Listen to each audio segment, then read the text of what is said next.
Representative Douglas, you keep mentioning, and I agree that putting this before the people of the state of Arkansas is a good idea, but wouldn't you also agree that the people of the state of Arkansas in 2016 already decided they didn't want taxes, and that's why the Republicans have a majority in the House now? That was their decision. That's why we're here. That's your opinion, Representative. I don't feel that way at all. People want their money managed well. They want conservative values. They want their money spent well. For example, I pay a lot of money in taxes, and nothing, I'm trying to watch my language here, nothing tees me off worse than paying my taxes and feeling like the money is wasted. Whenever the voters get a chance to vote on highway funding issues, they have historically passed them overwhelmingly because they know what they're getting. They see what they're getting. It affects them every day when they go to school, they go to work. Wherever they go, they see better highways and they get something for their money and they get better roads. You recognize for your follow-up? You're recognized. I think we're probably really close on how this is going to work, but I think we also have to remember that even though it's your opinion that you're here for some other reason, I'm here because I promised not to raise taxes. Wouldn't you agree? No, sir, I would not. It may be why you're here. It's not why I'm here. I'm here to do the best job I can for the state of Arkansas, to look and consider all aspects of every matter. We still have to do the business of the state of Arkansas, and highways are one of the things that the citizens of the state want. And we're here to make informed decisions. We're here to solve problems, not just run for re-election. Representative Hendren, for what purpose? Well, nervously, I think I'd like, in a very small, quiet voice, ask a question. You're recognized to ask your question, sir. In 1979, a guy named Mutt Gibson in the Senate had an idea to convert the 22.5 or 20.5 cent a gallon gasoline tax to a percentage, which I think we should have done then. We did not do it because it would not have been a tax increase. It would just been converting to a percentage, which is part of what you're doing here, I understand. But my question is, and I'm going to try to be real sweet and nice about this. I love you, Kim. Don't worry about it. And we're neighbors to boot. Yeah. And we both have in the cattle business, and he runs his hay across my field. But anyway, I understand the bond issue. I've heard figures of $200 million or roughly something like that. Is that a dream? Or, well, I better go ahead and ask a question because I'd be 2 or 3 questions. I've understood it's $200 million. And what occurs to me, we just collected additional taxes with Amazon beginning March the 1st of up to $150 million. Now, if I didn't take the no tax pledge, but if we go back home and with $150 million we've already pulled out of the guy's pockets. Are you allowed to have that? It depends how that vote passes in the Judiciary Committee this morning. Then I can be carrying a gun maybe. But anyway, we take the $150 million, then we add the $200 million if the voters vote on this as we do. That's $350 million. And to me, that's beginning to get close to $500 million. So my question is this, and thank you, Mr. Speaker, for letting me rattle on here. What about the possibility of taking that $150 million that's coming in already, that's going into our pockets here? Why don't we just use that to fund the road project? Thank you for that question, neighbor. Made you feel good. You bet, you really did. Okay, and that is a good question. That is a good question. Number one, first thing I'd say, we still hadn't got either one of those bills passed yet, so we hadn't collected all the money yet. So that's the thing to remember. I feel like we will, though. I have faith in that. The other thing is we really don't know how much money this internet sales tax will bring in. Is it the goose that laid the golden egg? Maybe, but it might lay a peewee egg before. You know what that is, being out on the farm. We haven't collected it yet. We don't know what it is. It's hard to put a number on. The other thing is, we have an issue, and you brought up one other thing. Remind me to get back to where you're at here. One thing, the $200 million, they bring in $217 million the first year is what's estimated. It would be split between the state highway department getting 70%, cities and counties getting 15% each. So everyone's city, everyone's county is going to benefit from this.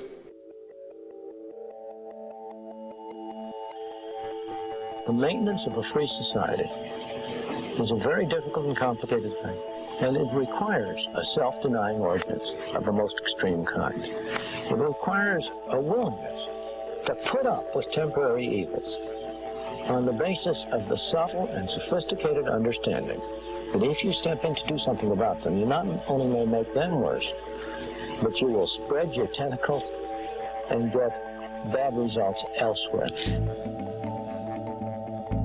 I think it's time we ask ourselves if we still know the freedoms that were intended for us by the Founding Fathers. We lose freedom here, there's no place to escape to. This is the last stand on earth. Whether we believe in our capacity for self-government or whether we abandon the American Revolution and confess that a little intellectual elite in a far distant capital can plan our lives for us better than we can plan them ourselves. You're listening to the Paul Harrell Program, brought to you by Conduit Media Group. Hey, folks, welcome to the program today. Thank you so much for being with us. My name is Paul.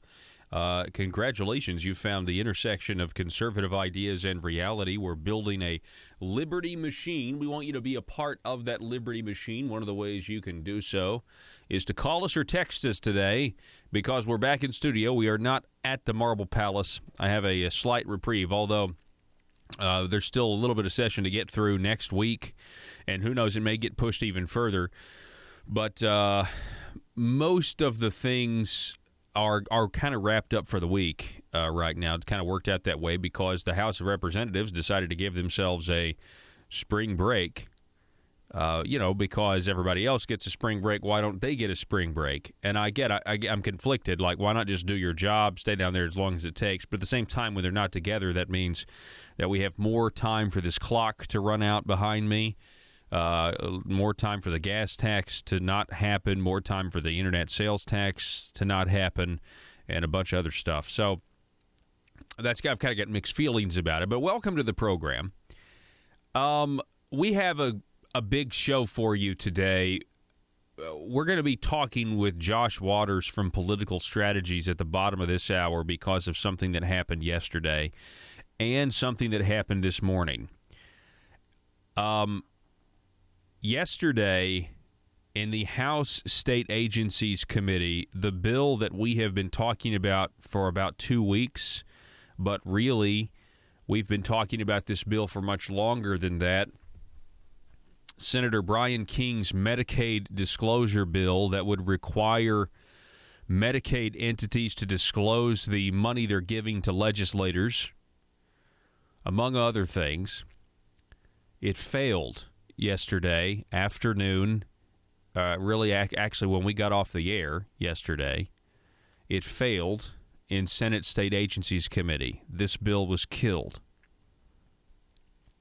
It's very, very frustrating because this might have been the best bill out there to actually try to end the corruption that we have seen in the headlines in the newspapers of Micah Neal, John Woods, potentially soon Jake Files. Not to mention, though, you have the lobbyists that are mentioned and the healthcare entities and companies. I mean, you got to remember Micah Neal and John Woods specifically. It had to do with a healthcare entity that was involved. This stuff is probably duplicative. This stuff is probably going on all across the state in different maybe with some slight tweaks here or there. Not exactly the same. Maybe it doesn't always have to do with general improvement funds. Maybe it's a little bit, I'm an attorney and now I'm a consultant for this healthcare company. Nothing would happen to you if that's the case. It would just require that you have to disclose it. That's all this bill was to do. And it passed the Senate committee. It passed the Senate. And it dies in a House committee. And I am amazed that it did. So Conduit for Action has an amazing article. If there is one article that you need to read in this session, it is this one. Let me say that again. If there's one article that you need to read over at conduitforaction.org, it is this one. It is accompanied by audio clips from this program as well as audio clips from the floor of the House of Representatives in 2013 when the Medicaid expansion Obamacare private option first passed. This was before Asa Hutchinson continued it. This is back when Mike Beebe was there, and you had a slim Republican majority, and all of the Democrats, along with a minority of Republicans, decided to go along with Obamacare here in Arkansas. This is the headline over at Conduit for Action. Again, this is the one article you need to read. Despite past allegations of bribery and intimidation, Arkansas committee says no to disclosure bill. Over the last few years, I'm going to take you down memory lane, folks. Those of you who are new to the program, you've heard me talk about Medicaid expansion. Those of you who have been listening for a long time, you know it's one of the topics that I followed more closely than anybody, probably in the entire state. We're going to catch you up to speed, and that's why this article is so important. Over the last few years, several Arkansas legislators have come forward to make allegations about bribery and intimidation concerning Medicaid legislation in Arkansas. Medicaid in Arkansas means billions of dollars. Changes in Arkansas's Medicaid program and the awarding of contracts to providers can bring enormous profits to Medicaid service providers. This is not about health care for poor people. It is about the almighty dollar.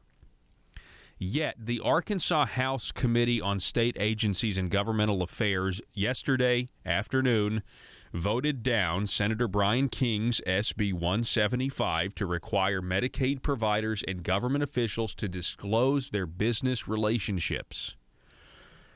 Conduit for Action writes, "We do not have the official roll call vote in committee, but according to one observer, only 5 of the 20 committee members were heard to vote for SB 175. Now, let me back up here because I think I have, let me see here. I had an email earlier with the actual roll call votes because so while it's not updated in this argument here, there were 2 roll call votes made yesterday in this committee when the bill failed. There was number one, there was a motion to not pass. Very rare. You don't hear this very often. People were so against the bill, somebody made and I believe it might have been Jeff Wardlaw. Jeff Wardlaw, of course, is the Democrat newly turned Republican, if you can believe that. He made a motion. And by the way, Jeff Wardlaw is the Republican chair of the House Public Health Committee. He might have an interest a part of anybody to say, hey, I don't want to have to disclose whether or not a Medicaid provider is giving me money on the side. And if somebody has a problem with me making that speculation, well, then maybe you shouldn't be afraid to disclose it, and maybe you shouldn't be the one voting to not pass the bill, Jeff Wardlaw. So we'll get the details from Josh Waters later on, but I have these roll call votes. So somebody made a motion to not pass it. Most of the time, the motions that you hear in committee is motion do pass, meaning we want to pass this bill. So they had a motion to not pass it, which actually failed. There was 8 people saying that they don't want this passed. You had State Representative Kenneth Ferguson Justin Gonzalez eyeing that. Dwight Tosh eyeing that. Republican Dwight Tosh eyeing that is strange to me. Democrat Michael Gray saying aye to not pass the bill. Representative Trevor Drown saying that he doesn't want to pass the bill. Representative Jim Dotson saying aye to not pass the bill. John S. Eubanks saying aye to not pass the bill. And again, Jeff Wardlaw. Now, that motion failed because you had to have 11. So then they made a motion to do pass this bill to disclose whether or not people are getting extra money. And that's all you need to know about. That's what this is. I mean, I'm putting it in a nutshell. Who is getting extra money as a state representative or state senator to vote a certain way when it comes to Medicaid dollars? That's what this is all about. So the motion to do pass, there was only, let me see, 4 people that 4 people wanted this bill passed according to the roll call vote. Representative Charlotte Douglas, Representative Josh Miller, Representative Brant Smith, and Representative Jack Ladyman. So kudos and applause to all that. I understand not everybody was in the room, which is we're late in the session. Everybody's running everywhere trying to get bills passed. But listen to the ones that voted no again. Again, Trevor Drown, Michelle Gray. I read that wrong earlier.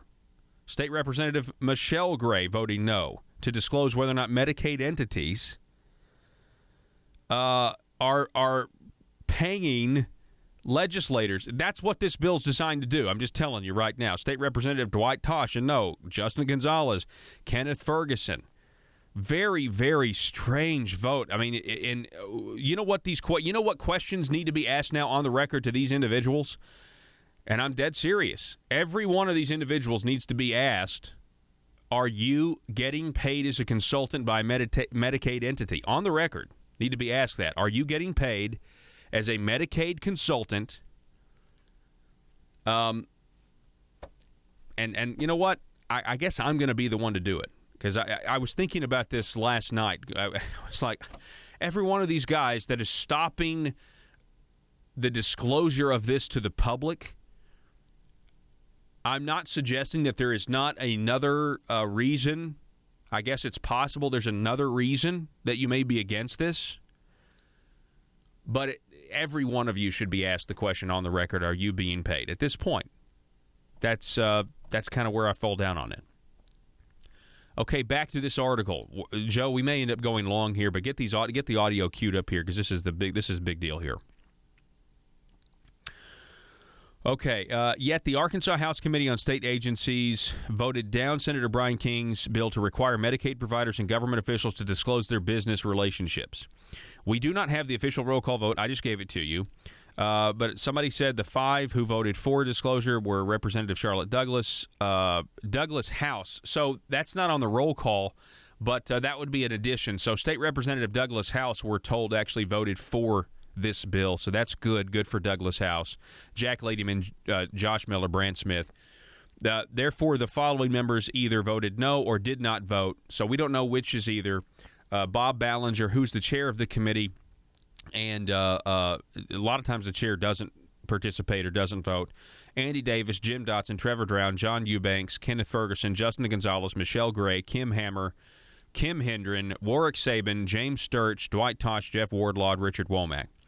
Links to the contact information for the committee members appear at the end of the article. So if you want to contact these guys, let them hear you. I mean, let them hear you. Be respectful, but this is very strange that we wouldn't have more people that want disclosure of this thing. So let's go to number 1 here on the article to give you a little context about what we're talking about. State Senator Alan Clark was on my program back in 2016, and this is when we had an issue with whether or not we were going to fund DHS with or without Medicaid expansion. You had the Tea Party, was it 12? Or the Tea Party 10, I can't remember. And they were basically saying, look, we don't want to fund Medicaid expansion anymore. Asa Hutchinson came and did his illegal line item veto scheme, and he's gotten away with it. So State Senator Alan Clark came on my program and recounted what happened in 2013 when this initially passed. Joe, go ahead and hit play, please. He's got to remember this is not a vacuum. He didn't just decide to do this in 2016. This started in 2013. And the way this happened, it couldn't possibly be more unbiblical. I was there. The intimidation, the blackmail, The reason he mentions unbiblical is because this Asa Hutchinson had just said ending Medicaid expansion would be unbiblical because it would hurt people who are, meaning taking away insurance for those who are able to work. And he incorrectly cited some people who were working. We're going to take this away from people who are working. And his example actually was somebody who wouldn't qualify for the program. Very, very just shameless. And once again, the governor has repeatedly cited the Bible out of context sometimes. It's really frustrating. He did it out of the book of Isaiah. Anyway, so he had just said it's unbiblical. Alan Clark is responding to that. Bribery, and it all came from one side. Back up. He mentioned bribery. You got to hear this. It started in 2013. And the way this happened, it couldn't possibly be more unbiblical. I was there. The intimidation, the blackmail, the bribery, and it all came from one side. And the fact is, this is about the love of money, if you want to talk about Scripture. And it's about people that want $2 billion. It's not about health care for poor people. There's all kinds of things we can do about health care for poor people. But $2 billion a year that people want their hands on. Wow. Yeah, I mean, you mentioned the bribery, and I liken back to, I think, who was it? Was it State Representative Richard Womack, who was on the record with the Arkansas Project after this was all said and done about how he was approached? You know what I mean? Saying, hey, stop. Stop. So I'm referencing there in 2016 an article from 2013 from the Arkansas Project. Nick Horton wrote a piece on this where Richard Womack, State Representative Womack, is quoted as saying to the Arkansas Project, quote, "A lobbyist asked me if I would consider changing my vote on Medicaid expansion legislation for $20,000 to $30,000 in my campaign account as soon as they could put it in there legally, and 2 elections unopposed." Continue. Go with the flashback. Continue. Let me. I hate to interrupt you, but let me say I've known Richard Womack before we were either one in the legislature, and he is one of the finest young men you will ever meet. Mm-hmm. And then they came back and acted like he was lying, and people came back over this weekend and acted like I was lying. And anybody who knows these folks will know that's not true. And no more than I would say the governor is lying. I think he's very wrong in this policy and what he wants to do, but the bribery did happen. And if somebody ever did an investigation and put people under oath, none of us that were there, 135 of us were there. Maybe there were, maybe a handful that had already made up their mind to be for it, but I don't know how they missed it. I don't know how anyone missed the shenanigans, and you certainly couldn't miss the repeated votes. That we're not going to go home until we pass it. You couldn't remember sending the state police after a House member who had or the threat to send the state police after him who had an emergency dentist appointment. And missing a vote. Too many things on there that then come back and start talking about the Bible at this point. Not from that side anyway. They can't do that. Okay. Yeah. So it's just really hypocritical. Knowing the. So, again, that was a clip of me and Senator Alan Clark from last year. And it's obvious Senator Clark took great offense at the time, people trying to call this unbiblical when he remembers how unbiblical it was when they got this thing passed with bribery, all for the love of money. And, ladies and gentlemen, think about that. When you can legally get me $20,000 to $30,000, when they can legally do it, well, how do they legally get it there? Do you just become a consultant for a Medicaid entity? Is that how you do it? We got to take a break. I can't believe this bill failed. I don't know if there's some state representatives who were listening to other people saying you cannot let this bill out of committee. I don't know if that was what was going on. There is no excuse for this bill. We have seen it in the headlines, folks. Back in just a moment. If you're like me, you believe that small business is the heart of Arkansas's economic engine, and it should be viewed that way by the politicians in Little Rock. Conduit for Commerce also believes, like you and I believe, policies that achieve less regulation and lower taxation help small business in Arkansas thrive. Other policies like small, constitutionally consistent government and reducing citizen dependency on government keeps it from growing and expanding its influence on our daily lives. Conduit for Commerce works every day to educate the general public and legislators on these important priorities in the name of Arkansas small business. By the way, contributions to Conduit for Commerce are tax deductible. Log on now to conduitforcommerce.org and click on Contact Us on the right side of the page. That's conduitforcommerce.org. Go there now and learn the facts on protecting small business in Arkansas. Whether you're looking for a small desktop copier and printer, thinking about adding color to your documents, or considering a document management solution, Total Document Solutions is there to help.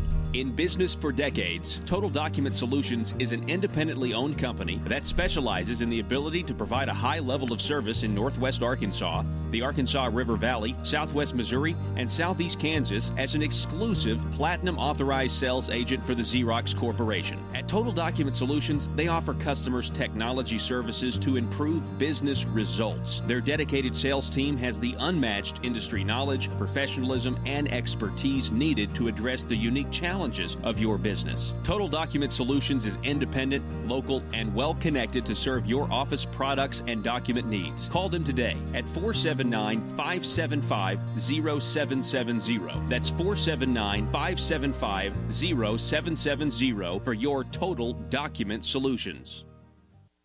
Watch Paul live at paulharrell.com. It's free and available 24 hours a day, 7 days a week. Because the Liberty Machine never sleeps. All right, folks. Hey, welcome back. We're kind of short on time here, and I wanted to make sure we got this in. We're talking about corruption in Arkansas and people getting money from Medicaid entities, which we've already seen in the news with Mike and Neil, John Woods being indicted for a scheme, and you do the flashback of the people claiming the arm twisting that went on back in 2013. Brian King's bill trying to correct this is the logical step if you want actual transparency with this, and I can't for the life of me, unless these legislators have something to hide, I want to give you a flashback. Here is State Representative Nate Bell. Nate Bell, former State Representative Nate Bell, who went to the floor of the House of Representatives in 2013 about Medicaid expansion and said this. Members, we have the trust of the people of the state of Arkansas at our fingertips today. They're good and sincere people on both sides of this issue that we have in front of us today. I've watched this morning and last night as some of my friends and colleagues were in tears because of threats and intimidation made against their families, their livelihood, their reputation.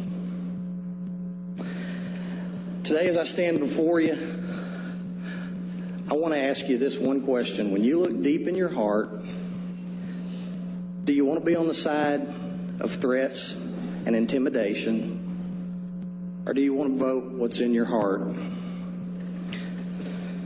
You know the truth. You know what's the right thing to do. I encourage you to do that today. I mean, good grief. Now Congressman, former State Representative Bruce Westerman, we're going to get to his stuff as well. But here it is over at conduitforaction.org. So what do you think about the House committee saying no to disclosure for Medicaid providers and government officials? And then they list the membership on the House committee, state agencies, the names, and their contact information. It's all at conduitforaction.org. And I would just urge you to contact them and say, man, what are you thinking? Are you not aware of the mountain of evidence it took to pass this in the first place? We're talking about a $2 billion program. This is not about the poor. This is about getting rich and getting the taxpayers to subsidize a guaranteed revenue stream to your businesses. We have to take a break. Back in just a moment with more on this.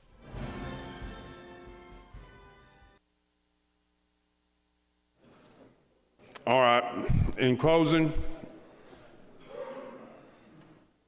I'll just relate one thing. It's not only about filling chuck holes. I heard somebody say this morning, I was talking to them about it, and they said, what about the single mom at home with 2 kids that's just barely getting by?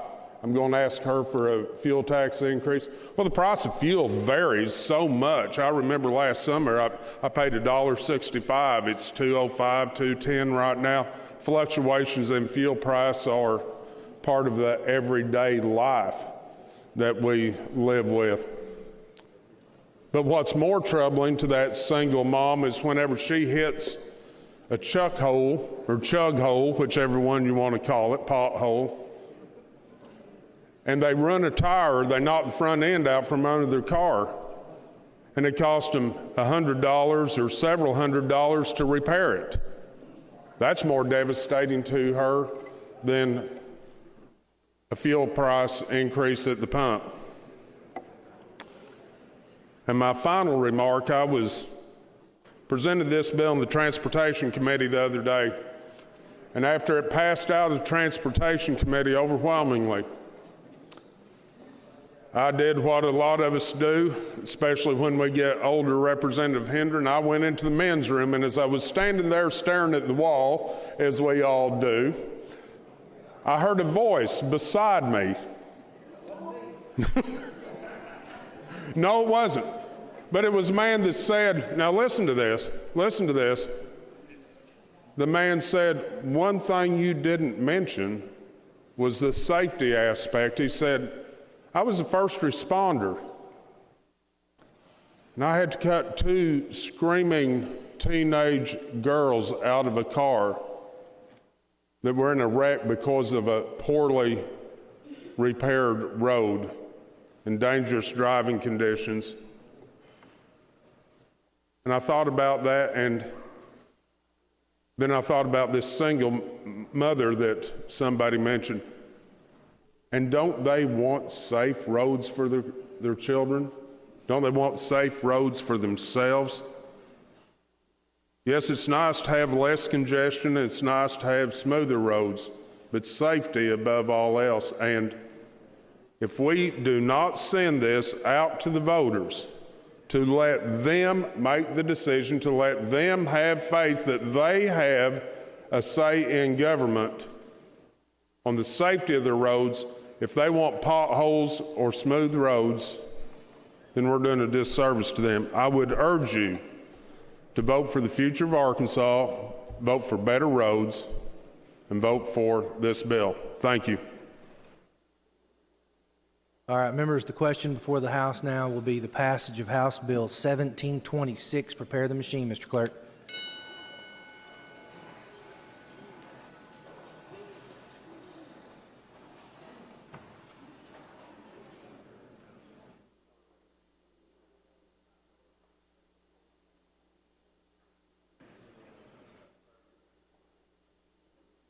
Has everyone voted?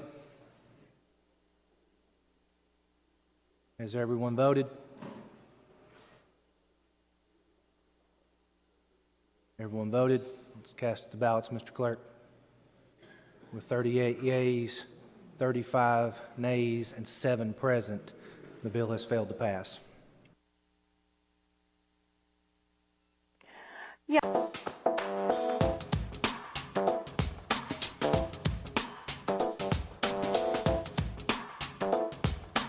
The Paul Harrell Program.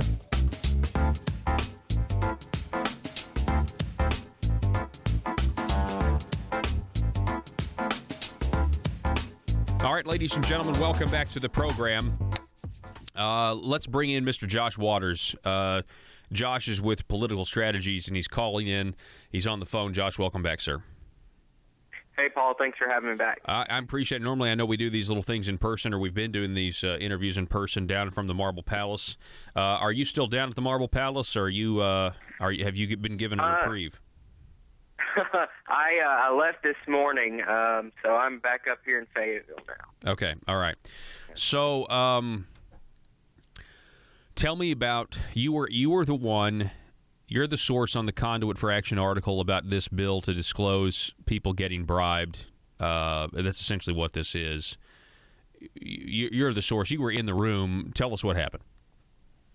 Yeah, I was in the room. It's SB 175, like you've been talking about, by Senator Brian King, and Josh Miller also. He was the House sponsor, so he presented as well. And they got started. And one thing that I thought was interesting was Senator King actually went around the entire room. It looked like to pretty much every person on the committee. I don't know what was said, but I do know and saw that he went around the room talking to each member, or most members of the committee, before they heard his bill when they were hearing another bill. So I think people knew what was coming. So he went down and he presented his bill, and Josh Miller presented and talked about basically what it did, and I think everyone knew what it did, because almost immediately upon them finishing, Representative Jeff Wardlaw made a motion of do not pass, which is, was this? I think I've only heard. Was this motion made after Senator King was done explaining the bill? Yes. Okay. It was made immediately after he was done explaining the bill. It was a motion do not pass, and I think I've only heard it one other time for a motion do not pass. So I think it's pretty rare. And he did that, and then they opened it up for discussion, which is the next process. And Representative Miller, who was presenting the bill, is also a member of this committee. So he just was saying, well, I don't think, obviously he didn't want this motion to pass. And so as soon as he was done, though, before any other discussion could be had, Representative Michelle Gray moved for immediate consideration. What that means is they're going to vote right then on that motion, and there's no more discussion allowed. Hang on a second. You're saying that Michelle Gray moved for immediate consideration on this bill, and she was one of the no votes, right? Or she was one of the she was not supportive of this legislation, was she? That's right, and so obviously that's why she wanted to cut off any discussion or debate of the bill. They knew what it was. They knew what it did. Oh my gosh! So she moved for immediate consideration to shut off and shut down any debate or further discussion and try to kill this bill with that vote. Oh my goodness! So ultimately, go ahead. Go ahead. No, you go. I'm just going to say, look, every one of these people that are opposed to this bill, get ready. You're going to get a question on the record. Are you being paid by a Medicaid entity? Are you being paid as a consultant, or in any way being paid with Medicaid dollars? That to me is a question that every one of them needs to be asked now, considering what's in the news. Go ahead, Josh. Yeah, and so that took place, and then that vote carried for immediate consideration, and they immediately voted on the do not pass motion. And initially it was called in a voice vote that the ayes have it, and so do not pass carried. Well, they roll called, and that's really the only way we have to know where these legislators vote on these issues if a roll call is called. So Josh Miller called for a roll call, and that's where the 8 yes votes for do not pass, 5 no votes for basically against that, and those, I guess, who were supportive of the measure, at least didn't want this motion to carry.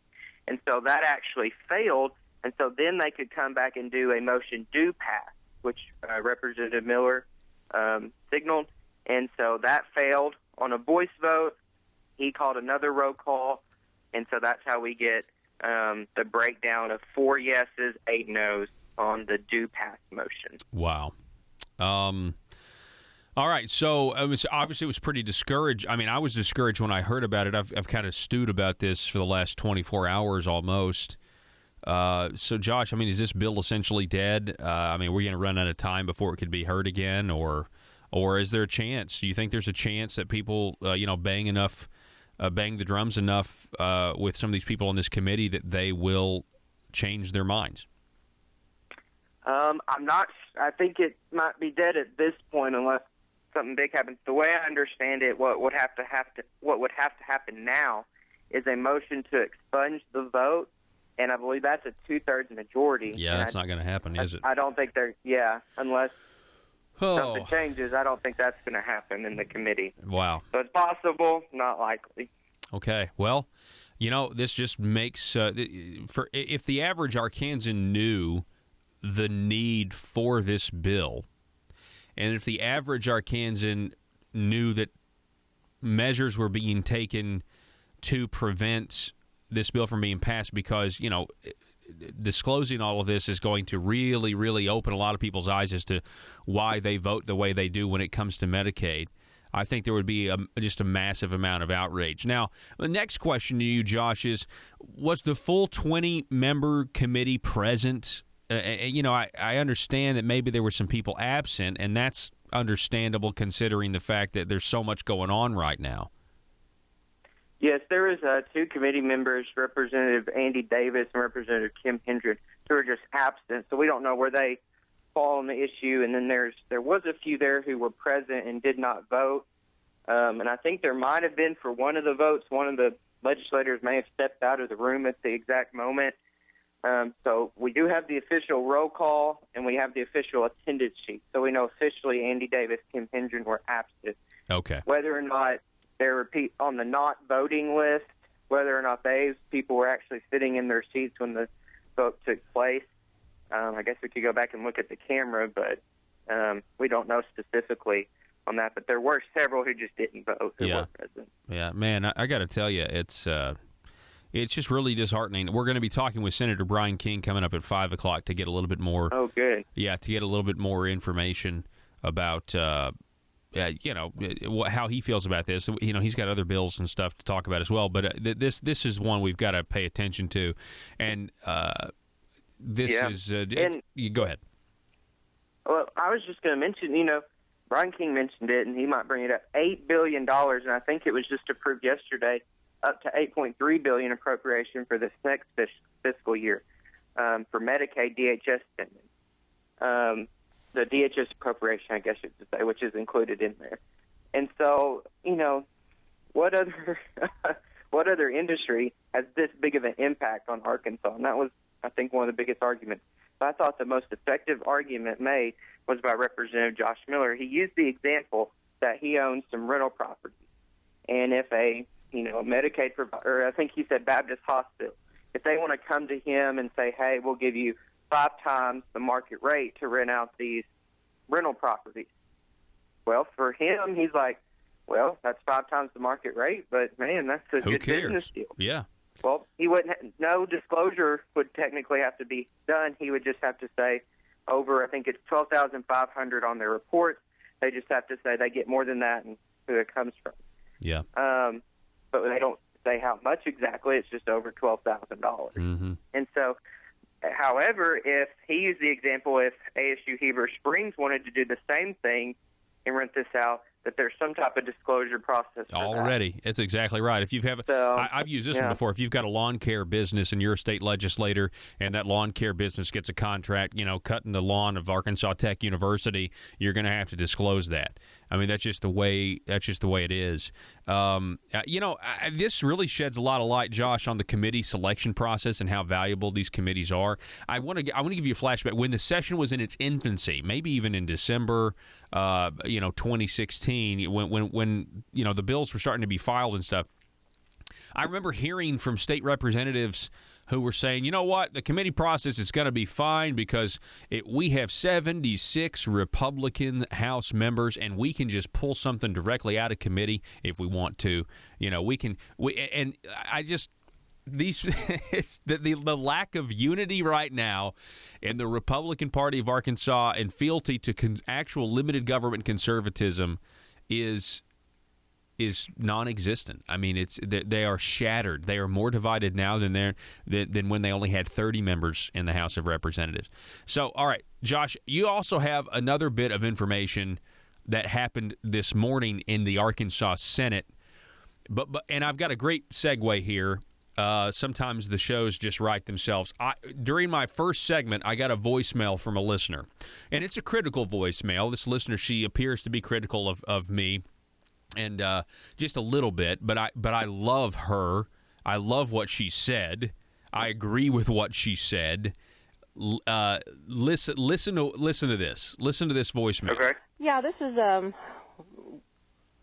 just an opinion on the show that I listened to the other day, where you were talking about edible marijuana, and you were so upset upset that it didn't get passed and blah, blah, blah.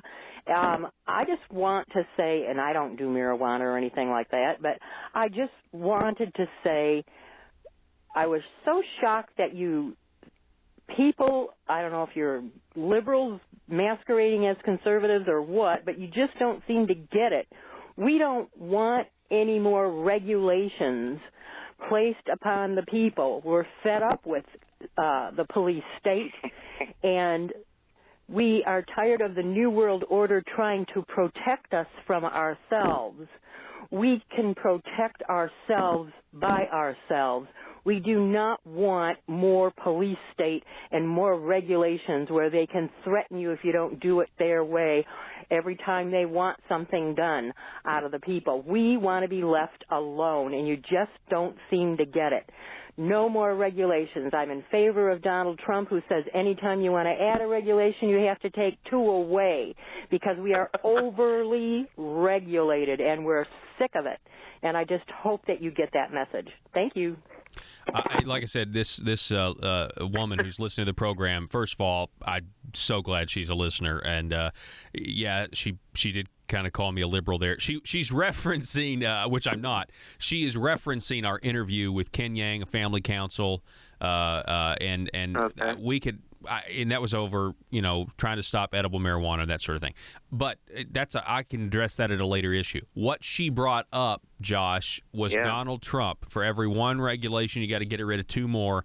Tell us about Linda Collins Smith bill and what happened in the Arkansas Senate this morning. Yes, so Linda Collins Smith has a bill that you can't script this almost, it seems like, but she has a bill, Senate Bill 512, and it would basically do at the state level similar to what President Trump did at the federal level for whenever you repeal or whenever you implement a new rule or regulation, you have to then repeal one as well. And so, that's what her bill did. It was short and sweet. It's just like the president. I mean, it's right in line with President Trump. Yep. There's a exception if there's an emergency. There's an exception if it's very specifically. Basically, the General Assembly says this has to be a regulation, and that's exempt. I think most conservatives, when they hear that, they're going to get on board. And that bill did not pass today. Was the end result. But in the process, I'm more focused on policy. I know it's politics, and there's going to be all kinds of different sides. I don't know what's led up to this, but I just wanted to, I shared with you earlier, and I think your listeners need to be aware of kind of what happened on this bill. This was a anti-regulation bill or deregulation bill. And so there's a few questions for Senator Collins Smith as she was presenting her bill, and there are some valid questions. But then one of the governor's nephews, Senator Jeremy Hutchinson, took to the floor to speak against the bill. And he was talking about he didn't think this was the way to do it. And actually, he I don't have the direct quote, but basically he was saying this was the lazy way to do this. Did he use that exact word? Did he use the word lazy? He did use the word lazy. He said this is the lazy way to go about doing this. That's kind of insulting. That's yeah. You know what? That's par for the course with the governor's nephew, Jeremy Hutchinson. Par for the course. Oh. Anyway, so what happened then? Yeah. Oh, I have it here now. Lazy way out is the quote. Wow. Okay. And so that was the language. And then Senator Sanders, who had actually asked some questions of Senator Collins Smith, trying to figure out, is there a better way maybe of doing this? He actually took to the floor, and usually when people go to the floor, they speak for or against the bill. He said, I'm not speaking for or against it, I'm just speaking on it. And he defended Linda Collins Smith and said, this is not a lazy way out. You're saying, is this a senator? Which senator was this that did this? David Sanders. Okay, so Senator David Sanders took to the floor and defended Senator Collins Smith and said, this is not lazy. So keep going. I'm sorry. I didn't mean to interrupt you. What else? Yeah. No, I'm glad we're drilling it down. That's exactly what he did. He said, I think she should be commended, that this is a good thing she's trying to do, and that he ended up voting for it. I think he thought there was maybe a better way to do it, but he thought she was doing it, so he defended her. Well, so what happens then whenever everyone who wants to speak on the bill is done. The sponsor is then usually always allowed to close for the bill, and she's allowed to basically address any concerns or any arguments. Well, she starts heading to the podium, and Senator Jim Hendren moved for immediate consideration, which shut her off and did not even give her an opportunity to address the comments that Senator Hutchinson made about this being a lazy way out.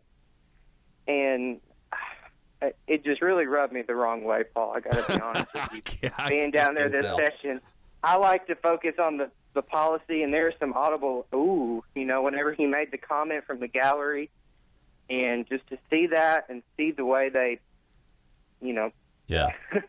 One nephew said this is a lazy way out. The other nephew shut her down from closing from her bill.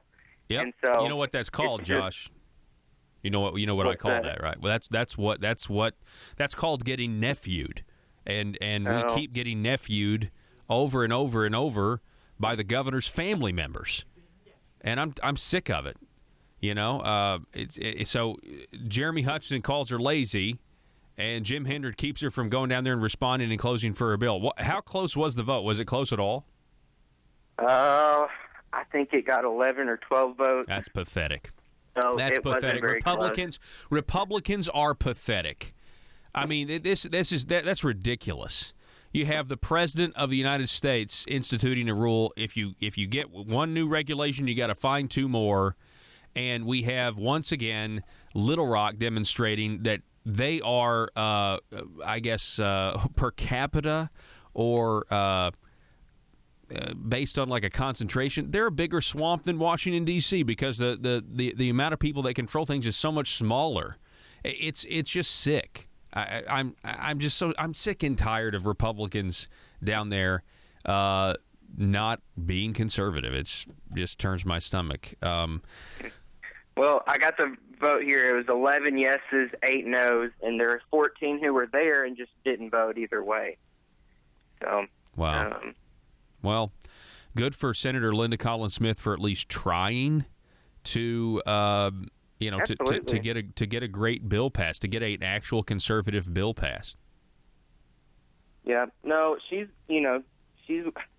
working hard down there. I've had the opportunity to get to know her a little bit this session, and man, she's there for the right reasons. I firmly believe that she's there to defend the Constitution and to defend the rights of citizens and try to make this a business-friendly state. And she's a strong conservative, strong defender of the Second Amendment, and I believe she's representing her district very well in Senate District 19. I don't know why Senator Jim Hendren, who used to be, according to his own admission, Senator Jim Hendren, he used to be Mr. Conservative. I mean, he was down there holding these press conferences, trying to fight the Democrats, and then all this. The worst thing that ever happened to Jim Hendren's conservative record was his uncle getting elected governor, because it really just, blood is thicker than political ideologies. I'll tell you that much. If Jim Hendren had any political ideologies to begin with, because he's just turned into a. I don't know, I guess a Mitt Romney Republican or a Charlie Crist Republican. I mean, it's ridiculous. Why in the world would you be so? I expect it from Jeremy Hutchinson because Jeremy Hutchinson's a liberal. I mean, he's been a liberal for a while, masquerading as a Republican. But the other nephew number one, Jim Hendren, he's just been, a giant disappointment when he misled everybody on Medicaid expansion. But the idea was, you got to trust me on this. I'm a conservative on everything else. We are really conservatives, and then just every big government issue, it's always the same bunch of people who are on the same side of growing government. In our health care, they're on the same side of trying to stop common sense solutions. It's really, really, really sad. Josh, I do appreciate it. Appreciate you coming on the program, as always. Josh Waters with Political Strategies. Are you going back down to the Marble Palace next week? Will I see you there?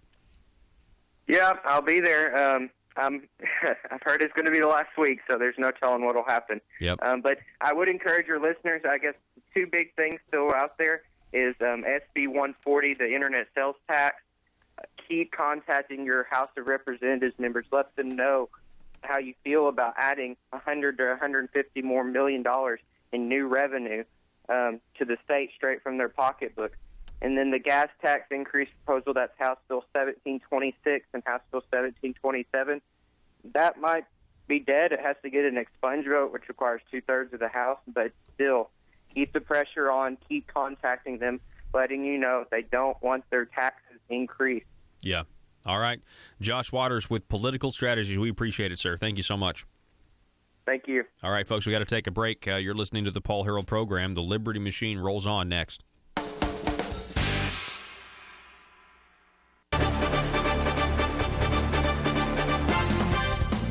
This is ASA News, The Parrot. With breaking news from the Capitol in Little Rock. I'm Bob Maloney. There are reports circling around from politicians who are in the know, and the same phrase keeps being used. That phrase is new revenue generation. Let's go to our reporter on the ground from the Capitol, Haley Hogwash. Haley?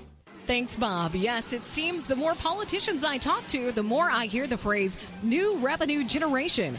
We're trying to figure out exactly what that means, but you can rest assured it will be good for the people of Arkansas. Haley, it certainly sounds like something good. I like how the phrase uses the word generation. That makes me think this has got to be doing something positive for our children in the future. Haley? Yes, Bob, some new developments. I've just been speaking to some people who are here and are not politicians, and they tell me the phrase new revenue generation is actually code for a new tax. Oh, my. Well, if this is true, Haley, that would add to a growing list of new taxes that have barely made any headlines at all, so it's best not to discuss them here on ASA News, The Parrot. Yes, Bob, I know it's sure to make government officials angry that their phrasing of the new revenue generation has been changed by the people and called a tax increase. I would expect an announcement from Mother Government soon to set the record straight. What is the new tax? Revenue generation, Haley? Well, this new tax, a new revenue generation would add to a growing list. First, there was a revenue generation on movies, books, and songs that people download using the internet. And next, there was the tax increase. I'm sorry, Bob, the new revenue generation on all purchases made using the internet. And now I'm told this new revenue generation is a tax on the people's patience. I realize the people don't like it, Haley, but specifically, what is the new tax? Revenue generation. No, Bob, I'm telling you, according to the activists here at the Capitol who have gathered and are listening to some radio broadcast, the revenue generation is literally taxing the patience of the people of Arkansas. I'm told the less patience you have with the government, the government better not tax our patience, the more they will tax your patience and the more money you will owe at a later date.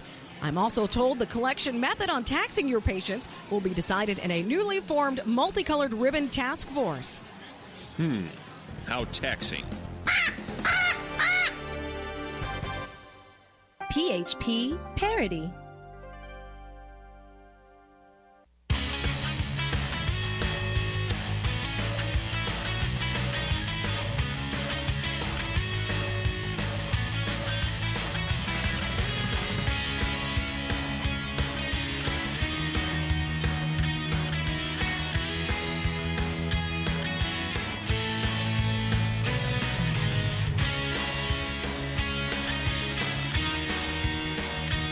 All right, folks, welcome back.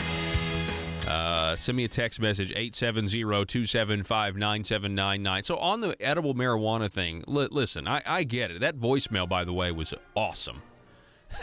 That's one of our listeners, and she really hit the nail on the head. And but here's the whole thing.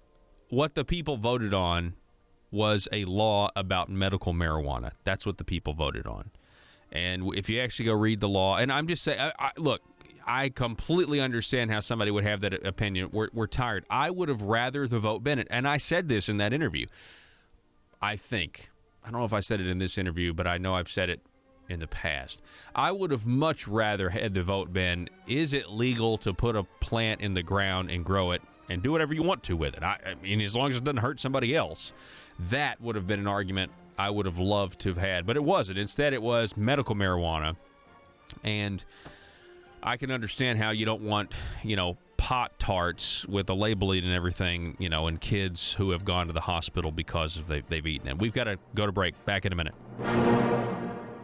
Rush, Glenn, Sean, and Paul. This is Jonesboro's 1013 FM News Talk, KBTM. Thank you, Madam President. Members, I appreciate your patience on this debate. But I'm not going to lie to you. This is a hard bill. And this is a hard bill because Senator Chesterfield asked a great question. The reason it's a hard bill is because it answers the questions.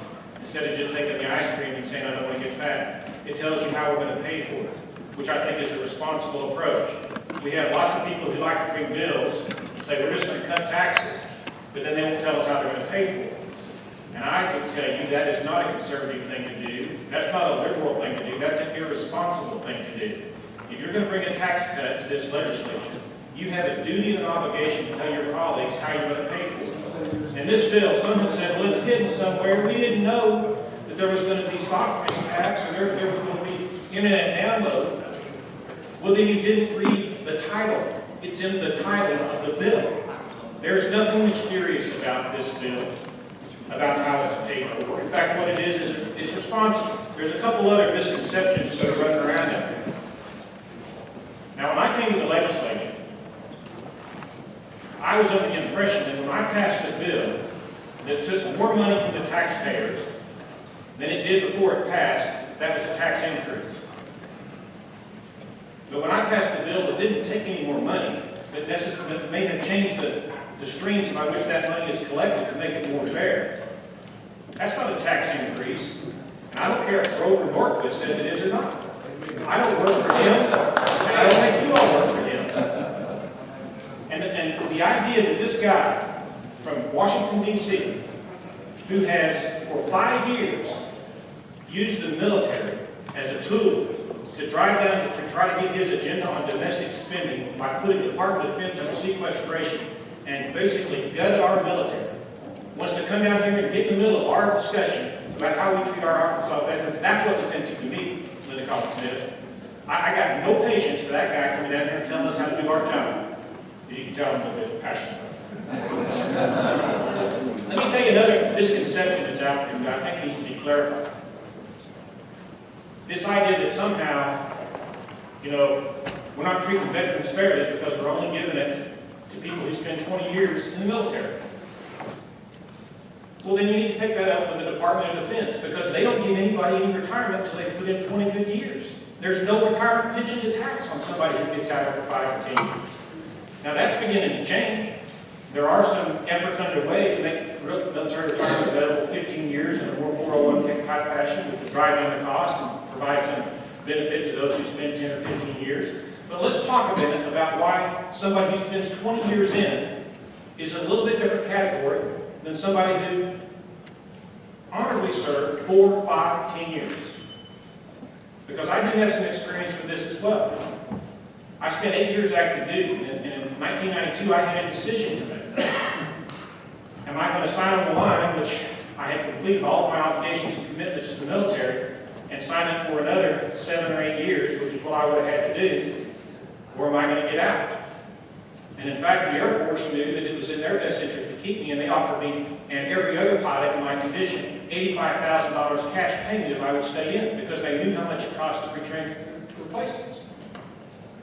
So I'm sitting there as a captain with a decision. Do I take $85,000 and stay in here and make this my career? Or do I go back to Arkansas and raise my 3 kids under 5 years old? I made a decision to come back and raise my family. But you know what? A lot of captains didn't make that decision. They stayed in for 5 years. My son's going to have to make the same decision in about 2 years from now. He's going to be at his completion point of his commitment, and he'll have about 12 years in it, because now they require 10 years commitment after pilot training. So he'll be at 12 years, and now what they're going to tell him, what they're telling pilots today is, and he's got 3 kids in the tree, and another on the way. Probably not supposed to tell that, sorry. But he's going to have a hard decision to make. He'll have 4 kids under the age of 6 or 7, and the United States military is going to offer him $300,000 cash to stay in for another 7 or 8 years because they invested so many dollars in training. And he's going to have a hard decision to make. Do I spend that time with my family, or do I continue to give it to this nation? So, and I don't know what he's going to do. And I don't know what the rest of them are going to do. But I know, thank God, a lot of them stay there for me. And a lot of them in that 20 years are going to spend 15 years of it away from their family. That's not exaggerating, folks. When I was deployed this year, we had a guy who celebrated his 5th year at IUD Air Base at Patton out of the last 8. That's the kind of stuff that these people are putting up with. And for people to come down here and say, oh my God, you're going to tax my download of Pokemon? Or whatever they're downloading? I'm not prepared to pay that kind of price for somebody who's put 20 years in? Because Grover Norquist might scare me a little bit? I'd like to tell Grover Norquist where to put his press money, but I can't do that. So what I hope these members will do I sound like my dad?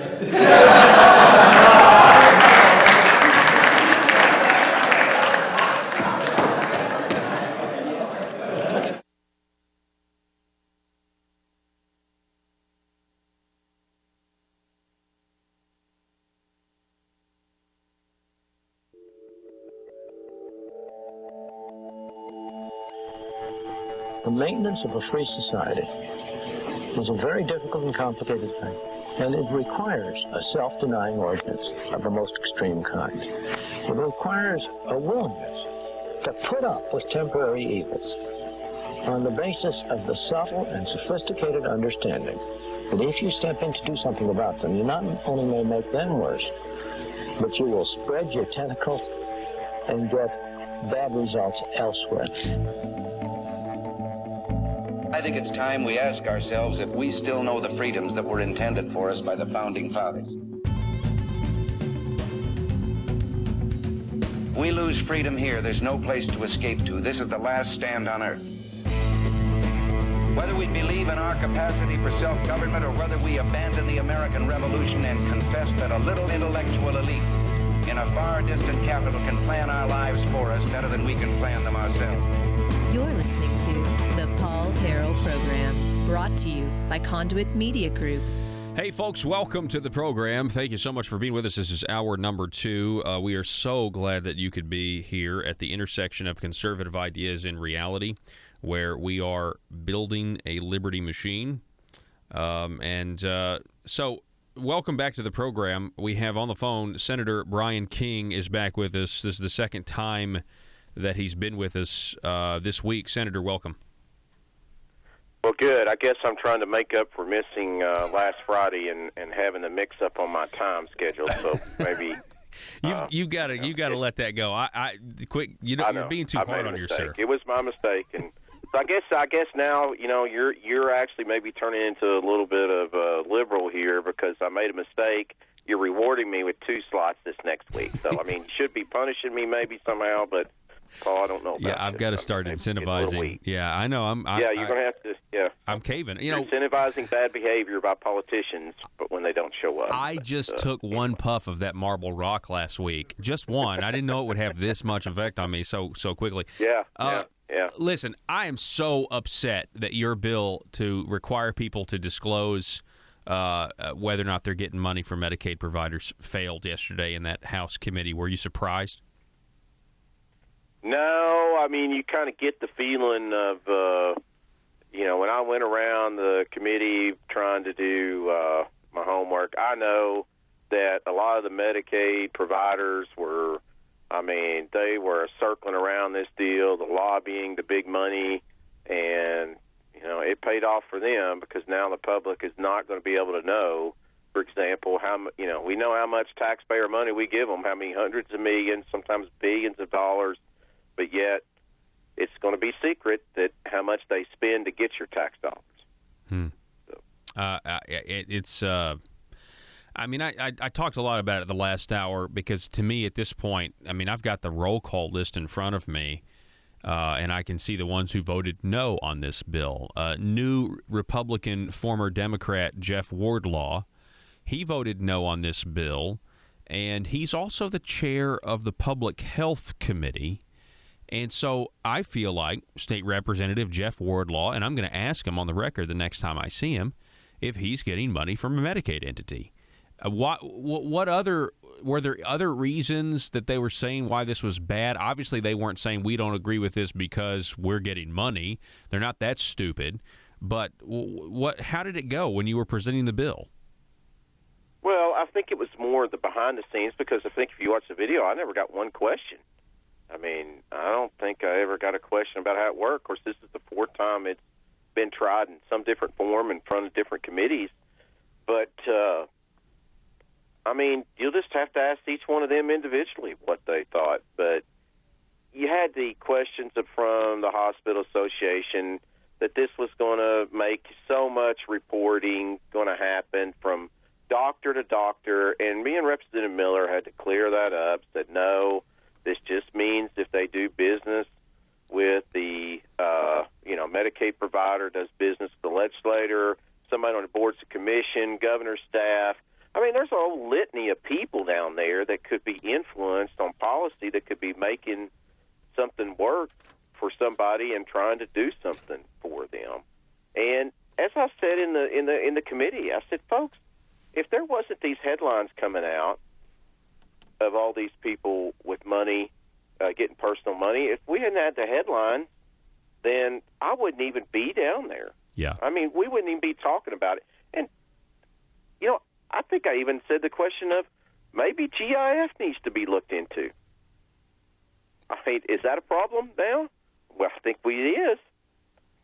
Yeah, I know. I mean, it is, and I know that the bill to end GIF, it failed in in the Rules Committee or whatever. We didn't need a bill to end GIF. You just do it budget-wise. I mean, you hear some things. There may be some GIF. There may not be. I didn't file any GIF bills this time. It doesn't mean that something couldn't be worked out if they got some GIF. But the big reason is they're in money trouble. They're in budget trouble. Yeah. I mean, the idea, I keep saying this thing, the idea you have a $5.4 billion machine and you do it with 4 months left to go. We don't know the new figures, but say 3 months left to go, and you have basically zero surplus. I mean, you need at least a $200 million cushion. Because, Paul, I can remember coming in 2007, and Governor Huckabee, not Governor Beebe, he loves to take credit for it, but Governor Beebe, sorry, you got a big gift from Governor Huckabee. And left $1 billion surplus, and within 2.5 years, that was gone. Yeah. $1 billion. Mm-hmm. And so, it just bad budgeting, bad spending priorities. Well, I want to get to the budgeting. I want to get to the budgeting here in a minute because it's going to go perfect with this discussion on the judiciary bill that passed out of the Senate, surprisingly to me, yesterday. But I want to put a bow on your Medicaid bill, disclosure bill, and that it failed. And I want to just read one more time the no votes. You've got Republican Jeff Wardlaw voting no, John Eubanks voting no, Jim Dotson a no, Trevor Drown a no, State Representative Michelle Gray voted against this bill, Dwight Tosh voted against this bill, Justin Gonzalez voted against the bill, and Kenneth Ferguson voted against the bill. And they're on the state agencies committee, and you just wonder. Every one of them now, I'm sorry, they need to be asked whether or not, they just need to be asked on the record. Are you doing business with a Medicaid entity? Or just ask why they voted against it. Yeah, or you could just do that, I guess. So, and I mean, that's for them to answer. And so, but yeah, that leads into another, because as we talked about, Paul, I was quoted in the Democrat Gazette 2 years ago that when they started the session, Governor Hutchinson came in. I talked with Chief of Staff Michael Amaro. I talked to other legislators down there. I said, if we keep going like we're going with the spending side of Medicaid, all these problems, prisons, everything like this, if we don't do something about spending, we're going to be in trouble in a couple years. Well, you know what? I mean, I wish I was wrong, but we are. We don't even have a surplus right now. But yet, when I passed that bill the other day, I said there's two things have to happen. One is the policy, that is to incarcerate people on their fourth time to prison, 80% of their sentence. Because crime is one of the biggest issues I hear about out there. You had the situation down there in Little Rock, tragically, a guy that had been arrested. I think he had been arrested, let's see here, 24 times, I think, over a period of time. He just got out of prison, turns around the next day, steals the truck, and then turns around and hits a bicyclist going the wrong way over a bridge. And it killed him, too, but it killed the other innocent person. Yeah, I've got that story. Police, North Little Rock police said a man released from prison on Tuesday was driving a stolen pickup truck. He had struck and killed a bicyclist on Wednesday on the Main Street Bridge in North Little Rock. John Fitzgerald Blanks, 53, drove a Ford F-150 the wrong way onto the northbound side of the bridge about 2:30 p.m. and struck Ricky Anderson, 52, of North Little Rock, as Anderson was riding a bicycle north. Blanks was thrown from the pickup, and it crashed into a concrete barrier. This guy, he was a criminal history going all the way back to 1996. He was convicted of robbery in June of 2013, sentenced to 5 years in prison. So he hadn't completed his sentence. He was let out and immediately steals a car, goes down to Little Rock, gets drunk, gets in a fender bender, flees the scene of an accident, and then kills a bicyclist. I mean, that's what happened. And so this bill that passed out of the Senate yesterday would require, after you've, your fourth incident, you're going to serve at least 80% of your sentence, right? Yeah. And you talk to prosecutors, you talk to law enforcement. The legislature, Governor Beebe, they passed a bill in 2011 called the To Increase Public Safety Act. It did the complete opposite. It helped cause the crime problem we had today. I mean, once again, misleading, deceiving bill title down there, because I didn't vote for it. I was one of the few people who didn't vote for it. I said, this is not going to work. And the other thing, too, is when they started a big program, as they do multiple times down there by bad spending BB, that they don't have a plan to pay for it. I was like, how are you going to pay for this, all this? Oh, Paul, I'm sure you've heard this. Oh, don't worry about it. It's going to pay for itself. We're going to save all this money. We didn't save anything. We spend more than ever. We got a bigger crime problem than ever. Now, the same person that was a co-sponsor helped with passing that, Governor's nephew, Jeremy Hutchison, is criticizing my plan, but that you don't know how you're going to pay for it. I sit there and said in the committee, when we went back and forth, I said in the well that there's two things have to happen to this. There's the one's got to be the policy, the next thing's got to be the funding. And I'm throwing out some things, and some of them may not be the most popular things in the world, but to try and fund it and actually make our streets and communities and cities safe or safer than the direction we're headed. But for Jeremy Hutchison to sit there and criticize after he did what he did in 2011, he admitted it was a failure. I didn't vote for it, was criticized by, bad budgeting BB. And, for him to do that, and then you have Governor Hutchison saying what I'm wanting to do and try and plan and propose is not physically responsible. And this is the governor that now we have records number of people on Medicaid. We have its worst crime problem I believe we've ever had. And he can't quit troubles, and he can't quit spending. Me. Yeah, he criticizes you. Asa cannot quit spending. This governor has spent more in Arkansas history. No governor has spent more in Arkansas history than Asa Hutchison.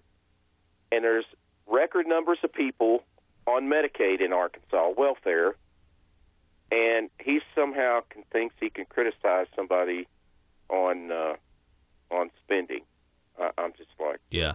Well, so I was in the room. I've got the audio. I don't have it queued up or anything, but I mean, I've got it to reference because it was fascinating.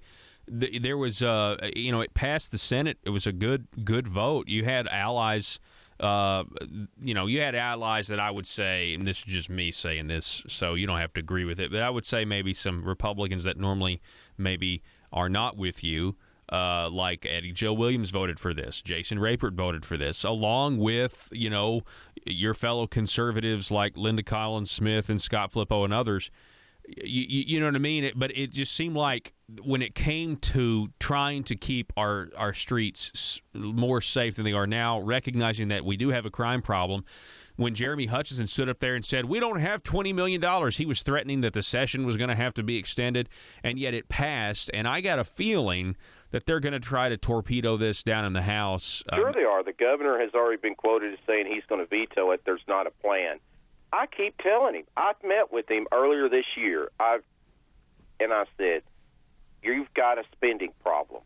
And once again, they're not addressing any of that. I mean, they talk about these little things around the edges, and they nibble around the edges, but the reality is that they haven't done anything major or substantial. I mean, we tried to move, and it's something as small as moving a bunch of government BS jobs over there at the State Board Election Commissioner staff. We tried to do that, and appropriated levels would be $10 million, and real money would be $1 million or so, at least, even on that little of measure, and the governor fought us on it.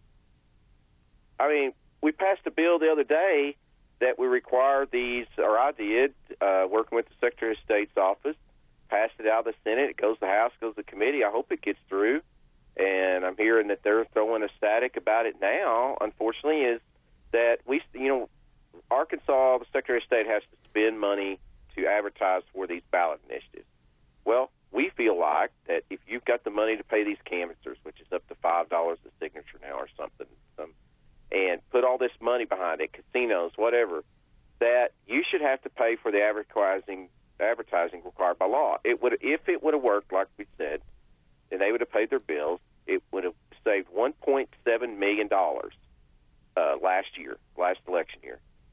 You know what? I don't know that it's going to pass the House now, from what I hear. Oh, yeah. I mean, like I said, if you can't get these smaller amounts, which is not really small, talking about $1 million to $10 million, can't get the governor to go along with those things, what else is there? I mean, now the DHS budget bill is well over $8 billion now. Yeah, 2 years ago, Paul, it was $6 billion.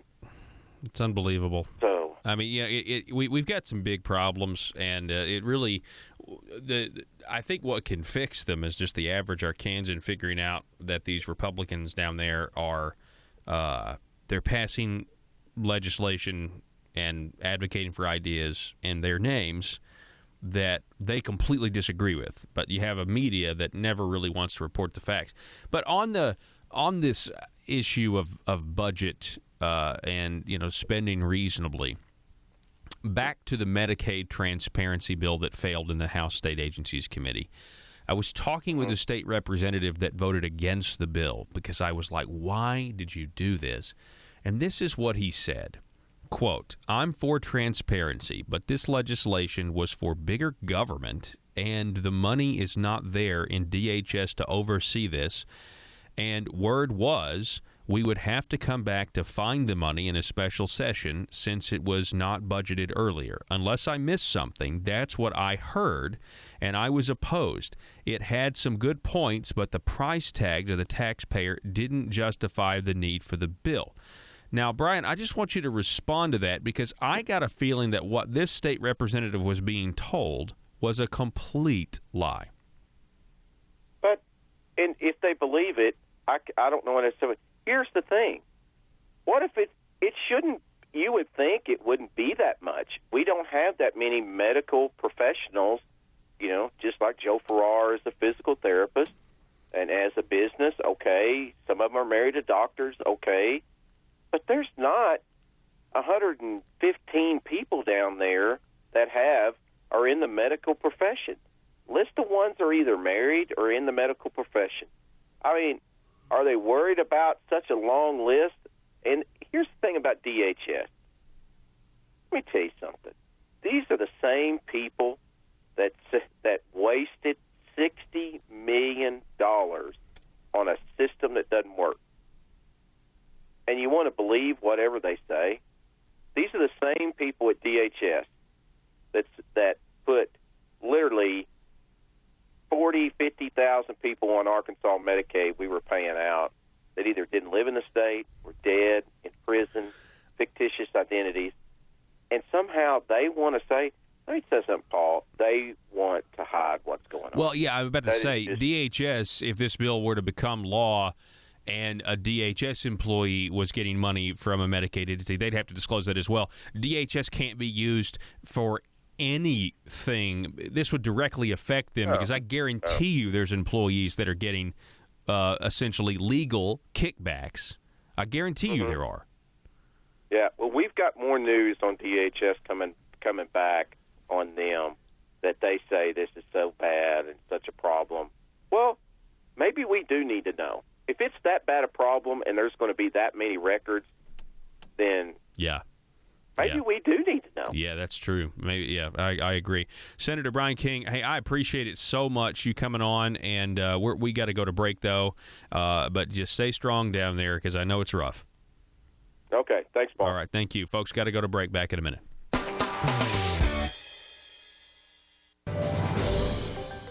This is Common Sense and Liberty. I'm Donnie Copeland. Well, week 9 of the Arkansas State Legislature is in the books, and the results are a reduction in transparency, a strong opposition to school choice, and 8 tax/fee increases. As the old saying goes, with Republicans like this, who needs Democrats? I'm Donnie Copeland for Common Sense and Liberty.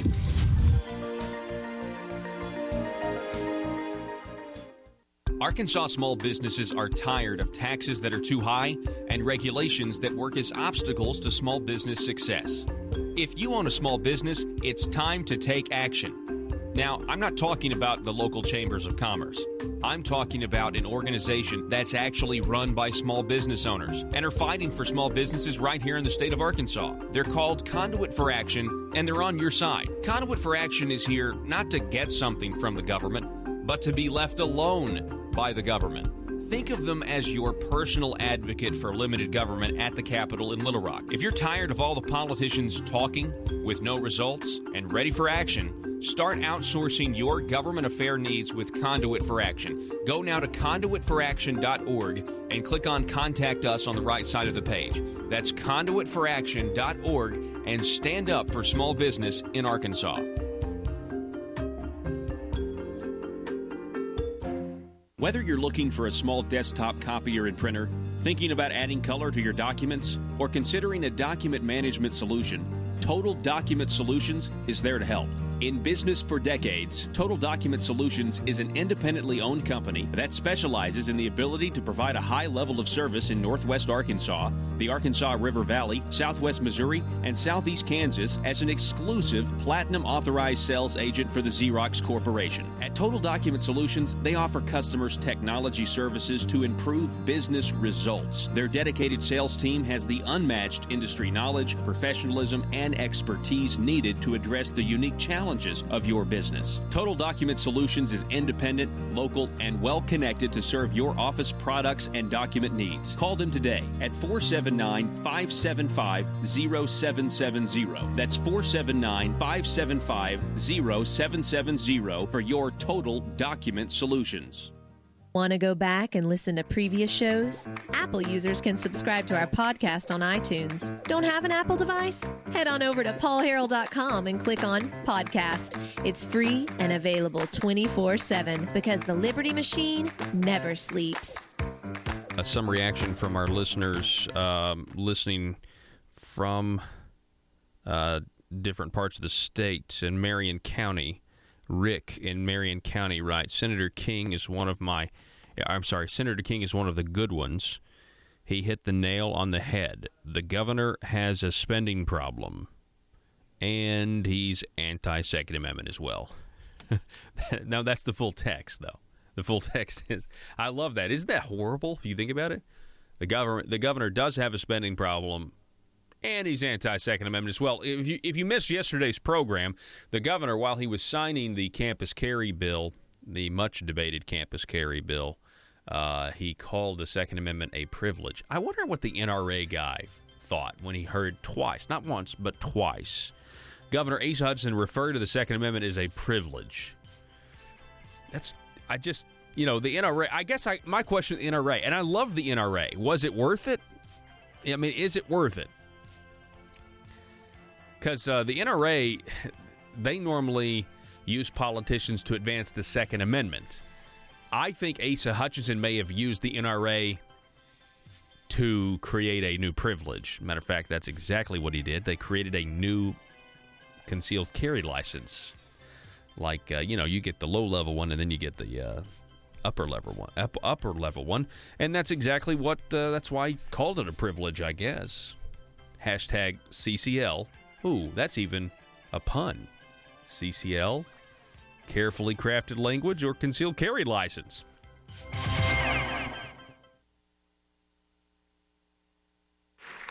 But I also want to address, when I talked about balancing, I understand general improvement funds. I understand what we call the GIF funds, and many of you have come up and said, that has been so helpful to our small community and we might not have got it otherwise. And you thanked your local legislator. And it might be your local fire department that did not have any other source of revenue, and that boon to them was helpful. And it has flowed in recent years through the GIF money that our legislators have been able to influence. And I'm a former congressman, and I was back in the day when we had earmarks, and I enjoyed passing those out. And we did it honestly and truthfully because we understood the needs of our community. But today, our state revenues needs to be utilized for state purposes, first of all. And secondly, we understand that GIF money has been abused. And it's undeniable because we just had an indictment, actually a guilty plea, that indicated a legislature, to our great chagrin, and to all the legislators who deal honestly with it, to their chagrin, passed out that GIF money with great corruption, and it was a federal offense. And most likely there's going to be more charges coming in that area. And so I'm setting the stage that I do not support legislative GIF money in the budget this year. Now, I want to say that because I see some legislators out there and they have done it the right way, they've done it honestly, and I respect them for it. But part of it is the climate of the time, and secondly, we have to utilize our state resources for statewide needs. But let me address the right way to do it. Because I believe in your local community, I believe in your fire departments. And so we have a rural services department in Arkansas that focuses on small communities. And it's a great vehicle to utilize for grant money across Arkansas. And so if we have additional money, right now it's a tough budget, but if we have additional growth, there's nothing wrong with giving rural services funds that you can apply for and that can be allocated to our communities across this state, whether it is in a community development or whether it is in a fire department. And so there's proper ways to get those resources to communities that need it. And so as we have additional funds, even though we have a tight budget now, if there's additional surpluses, I am open to that discussion, but it has to be done in the right way. We also, when it comes to the budget, I wanted to mention a couple items. First of all, we're doing some necessary things, and I talk about statewide needs. We're putting $24 million in improving our care of foster children across this state.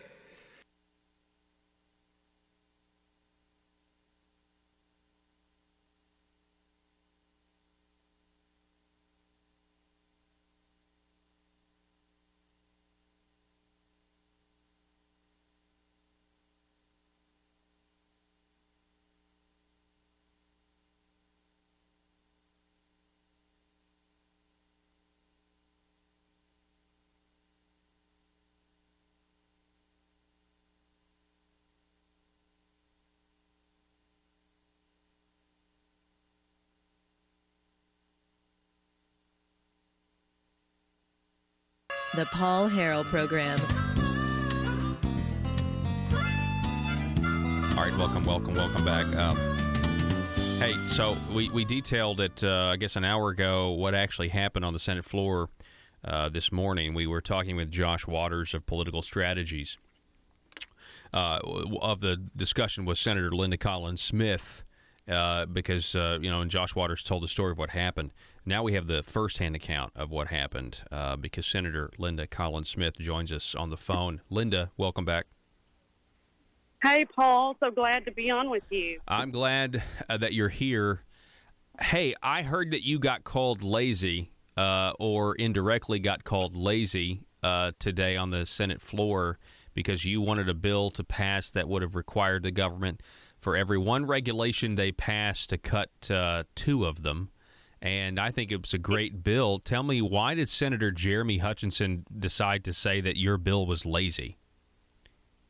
Well, obviously, there are some other political things that happened, so you have to factor all those things.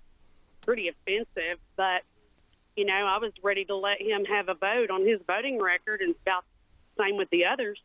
If they want to say they're about transparency, if they want to say that they're about good government, and they all talk about regulations, and they heard the cost, the enormous cost of doing business and how it really hurts businesses 50 employees and under. I mean, it's just an extreme high amount, and I don't have those numbers standing in front of me, Paul. As you know, I've just come out of the Capitol. And so, but I can tell you, you know, why he would speak against that bill. I think it's probably more to do with politics than anything, because it doesn't make sense. And so, yeah, the bill did fail. And he, you know, like I said, it's pretty offensive to call someone late in the job. We allow our agencies can clean them up. They can recommend those bills that they think that they can do without. I mean, those regulations. So it's frustrating, you know, sometimes when you see that kind of stunts pulled. And but he doesn't after the allegations were made, this is the account that we got from Josh Waters earlier, and I understand Senator David Sanders went down front and said that your approach was not a lazy approach. I just think, what are we in grade school? Is that the best Jeremy Hutchinson can do? But anyway, after people got done speaking for or against this really good bill, Senator Jim Hendren, the other governor's nephew, decided to motion for immediate consideration, not letting you go down and respond to the false accusations. And I just think, wow, what a team. I mean, between Asa and nephew number 1 and nephew number 2, I mean, they really want to control things. Well, it was interesting. If you'd have been inside the chamber area in the gallery, you certainly wondered what was going on. And just some political maneuvering. Senator Hutchinson has refused to let bills out of the Judiciary Committee, people wanting them signed out, because he would cancel meetings, and he would make sure that the members were not present. Maybe they were absent. Maybe they were out of the chamber to present a bill. And so Senator Hutchinson would only offer certain bills to be heard while their votes were gone. The members were gone and would vote for bill. So maybe, who knows, maybe that has something to do with it. Well, you know, he's getting it. He's a liberal. Jeremy Hutchinson is a liberal. He's not a conservative, and so he doesn't want anything conservative passed. But then you look at other Republicans. I feel like it is politics, because I don't think they want a true conservative like you, Linda, to show them up. I don't think Jim Hendren wants a true conservative like you to actually shine. But you did have a great moment today. Tell me about SB 726 to amend Arkansas law concerning prohibited appearances by legislators. Tell me about that. I heard that did you pull it right out of committee? Yes, you know, that's an ethics bill, and I was very, very surprised at the comments made in that committee. And by the way, I think someone's already posted those on Facebook somewhere. And I can tell you that I was very surprised for that bill to fail, because we have spent so much time on ethics laws and rules trying to make sure the people have voted, you know, Amendment 3, you know, on the issue 3 on the ballot. I mean, they did it themselves statewide and wanted ethics reform. And so I'm very surprised that anyone would vote against attorneys having to abide by the same laws and ethics rules that myself or other legislators have to abide by. So tell me about it. So it failed at the state agencies committee. Is that where it was? Yes, and out of fairness to Senator Hester, when I mentioned that to him, that he voted against that bill, He said, well, I misunderstood. I thought it was already the law. Yeah. And so I'll tell you that he did the right thing, and he signed the bill out of committee along with other members that voted for the bill. And we do what we do at the end of session. If you sign it out and your chairman agrees to it, then you can get your bill to the floor. And that's exactly what we did. We followed the process. So you got it to the floor. It passes the Senate with 21 yeas, 1 nay, 11 non-votes. And the one nay here is Senator Trent Garner, and he's on state agencies, so I imagine you know what his objections were to this bill. And first of all, tell us what the bill, again, to amend Arkansas law concerning prohibited appearances by legislators and to amend a portion of the law resulting from initiated Act of 1988, Act 1. Practically, what does that mean, Linda, in layman's terms? Well, if I pass a bill or try to pass legislation and get monetary gain, I can't do that. I mean, you just can't do that. However, the attorneys have been protected. And so why are they protected? If they have a client that hires them to get a bill passed. Yes. And we have heard people say that. Trust me, we've heard them say, my client, this is, so if that's the case, there should be laws against them in their practice from using their practice as a way to lobby. Yeah. No, I agree. I agree. So is Trent Garner an attorney? He's a non-practicing attorney, as he stated in committee. Okay. But yet he was the vocal person, the attorney in the room, to say that this shouldn't happen. And actually, many of us were very surprised by his comments. I hope he reconsiders his comments over the weekend. He's also the only nay. Even Senator Hutchinson, who was in the room along with Senator Hendren while the bill was being presented, did not vote no. Now, there was a lot of effort for me not to even get my amendment on, to be on the bill. And the bad part about that is we just said we've got to be courteous and let people get their amendments on the bill. Yeah. And I think one person, Senator Clark, mentioned something like it's kind of hypocritical, isn't it, that we're not letting her get her amendment on? I mean, so anyhow, we'll give it to, I appreciate Senator Dismayne and to the members of the state agencies, and especially to Senator Hester and others who saw that this is an ethics bill. It needs to be handled. Yeah. And that attorneys should not have this protection. It's like I told Senator Garner, when you take this job, I knew how far it was from the Capitol. I knew how wide my district was. I knew how hard it was going to be. But if I take money to get a bill passed, there's going to be all kinds of charges filed against me. Mm-hmm. But an attorney does that, and we say nothing. Well, that attorney can refrain from practicing or asking for a bill to be passed. And you can make this broader. We're talking with Senator Linda Collins Smith. You can even make this broader, and you still get the same result, because John Woods has been indicted for take Mike and Neal, for example. He pled guilty to this scheme using GIF money. Essentially, Michael Lamoureux did the same thing, but it was slightly different because he took the money as an attorney, as a consultant fee with his law firm. So, and that was perfectly legal. And so you're exactly right. Linda Collins Smith, you're a business owner. If you run a bill and get monetary gain out of it, there's going to be some issues, but you have attorneys that carry bills for their clients because they're state representatives or state senators, and it's perfectly legal. It's kind of the same thing, don't you think? I do, and that's why I said we have to have some laws to protect people. The people don't know that this has gone on before, and I'm not saying that every attorney has done that. I'm just saying that they've received a pass for too long to get hired and lobby for their clients. So they're either lobbyists or they're taking monetary gain wrongfully. I mean, there's even, what are the criminal charges? What would that be? If, so I really think our ethics to change this.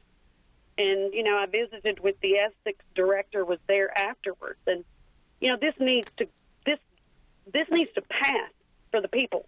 Attorneys should have to follow the same laws we do. And you know what? I don't know why an attorney would disagree with that. I don't either, but we sure had some today.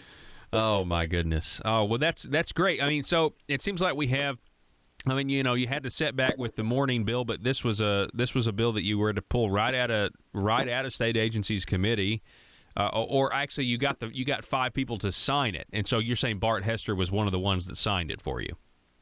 I explained to him that this ethics bill, there are all kinds of laws against crime and criminal activity, but we need this bill it will also bring attention to other attorneys. You need to be mindful of what you are doing.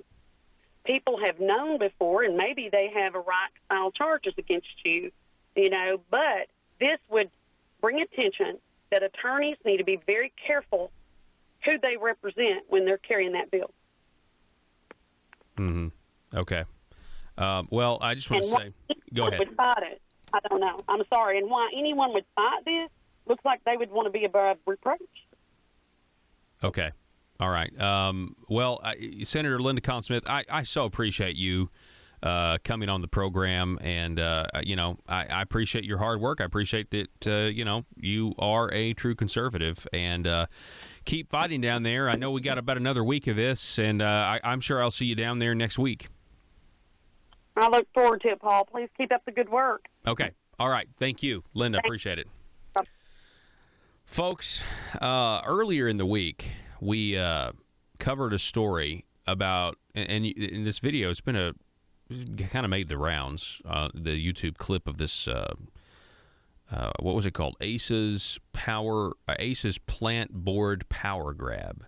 We interviewed Mr. Wendell Stratton of Stuttgart, and he did a fantastic job detailing some of the things the governor has done that he really doesn't have the power or the authority to do.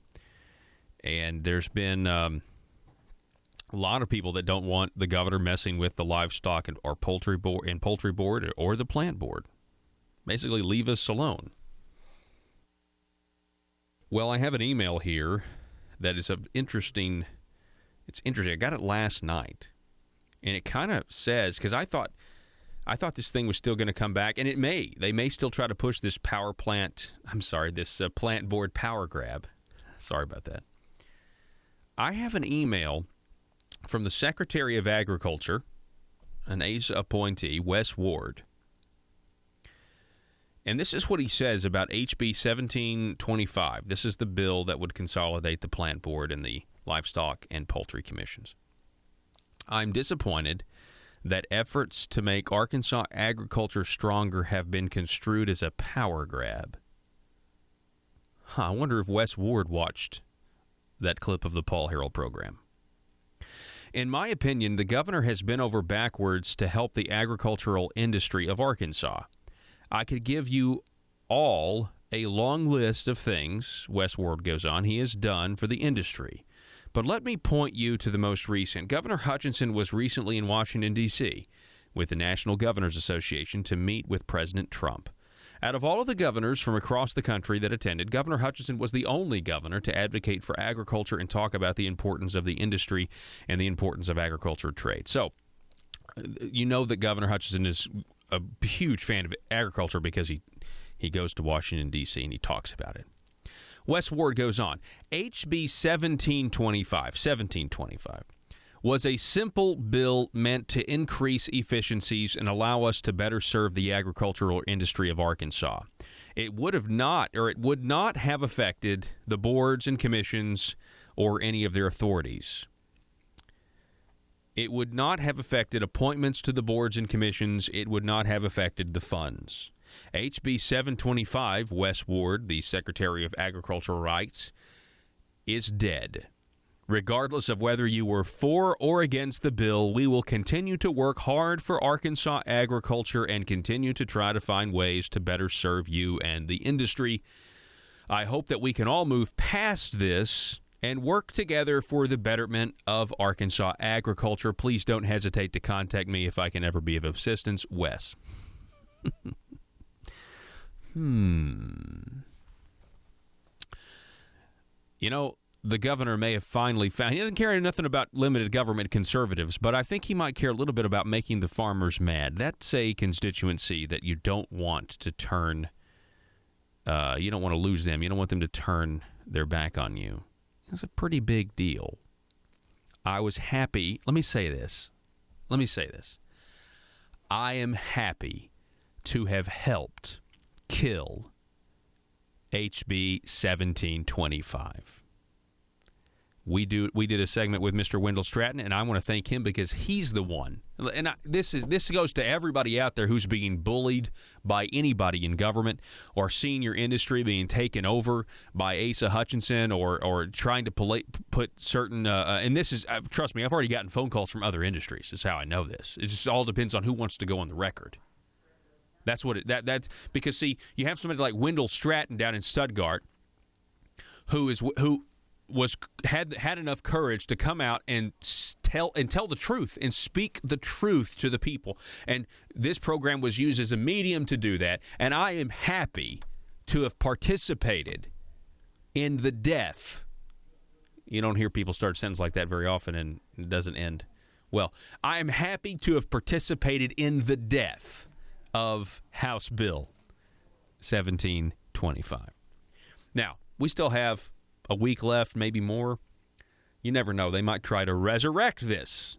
That's all. That's called the legislative maneuver. That's the Lazarus maneuver. That's what that is. So, the telephone number, we got to take a break here. But just wanted to read you that letter. I mean, that's a pretty scathing letter from the Secretary of Agriculture. He says that it was misconstrued, or he was not a power grab. Interestingly enough, in our YouTube video that was going around, ACE's plant board power grab. I mean, I don't know. I think other people maybe agreed with Wendell Stratton of Stratton Seed Company from Stuttgart. I've mentioned his name. People, just in conversation, hey, have you heard this interview? Oh, I know that guy. I'm aware of that. I'm aware of him. They know who he is. So that goes out to everybody else. It's got to be you, right? You are welcome to use this program to expose the government doing what it's doing to you or your industry. I'm here because the government has the guns. The government has the force, right? But if you get enough people aware of what they're doing, if enough people know, things tend to change and support tends to dry up for big government pieces of legislation.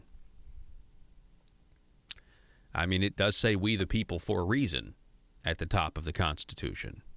We've got to take a break. 870-275-9799. Back in a minute. In a world full of constituents with social media accounts, bloggers just looking to increase their page views, and a talk radio host who generally is just the worst, how are Little Rock's elite supposed to conduct business with such a lack of privacy? Introducing the 1835 Club, older and more refined than other clubs that claim discretion. The 1835 Club is for seasoned political veterans that want to conduct the highest form of aristocratic business with the public's money. Are you a schemer? Do you someday want a guaranteed flow of taxpayer money to support your business? Is it your dream to see the .gov domain at the end of your business website? Don't listen to the imitators. The 1835 Club is the place where corrupt politicians and businessmen hatch their next crony schemes. At the 1835 Club, we make lobbying safe and legal. Ethics. Why, of course. All business is done in an ethical manner. Just look for the sign above the door that reads, loophole. Are you tired of the Capitol Police restricting your access to the roof after a perfectly good night of drinking? The 1835 Club has libations and a perfectly good roof. Other crony clubs that promise discretion try to lure you in by advertising bars made out of aeroplanes. Well, at the 1835 Club, instead of an airplane fuselage, we've got a space shuttle. No, not a bar. We've got an actual space shuttle that makes a daily run to the moon so members of the 1835 Club can have some real privacy away from the bloggers and taxpayers. Are you an Arkansas aristocrat? Do you want to be? It's the 1835 Club, and we work tirelessly to make sure the good old boy system remains alive and well. Join today. Disclaimer. The 1835 Club reserves the right to deny membership to anyone who has principles. Any talk of the Declaration of Independence or the Constitution must be done in jest or, at the very least, with a condescending tone. And finally, the 1835 Club will be given a 25% commission of any agreements made between politicians and the business community. PHP Parody.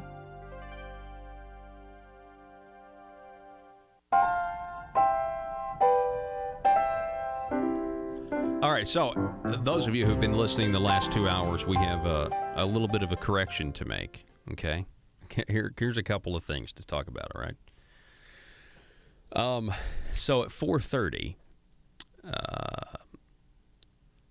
we had Josh Waters on the program. Josh is from Political Strategies, and he told us about what happened in state agencies yesterday, and he also told us about what happened on the floor to Linda Collins-Smith and his bill. So we have a little bit of a correction. So I just got this from Mr. Josh Waters just now. And he has actually confirmed that he was wrong, that it wasn't Jim Hendren who made the motion to kill Linda Collins-Smith bill. Now, all the stuff about Jeremy Hutchinson is true. But he wasn't – he thought it was Jim Hendren, but in reality it was Senator Linda Chesterfield. And the clerk with the Senate clerk has actually now confirmed that. It was Senator Linda Chesterfield that made the motion for immediate consideration that killed the bill. So that is it's worth mentioning as a correction, and this is what I will say to that. I don't fault Josh at all for getting that wrong, and here's why. Because things can move pretty fast on the Senate floor, and they don't archive any of their stuff, and they don't stream anything on video, and it's kind of hard to go back and double-check that. So the only thing we have is word-of-mouth testimony for the most part, unless I hire a camera guy to go in there, which is actually very expensive for me to do, by the way. And so it's pretty fascinating stuff when you think about it.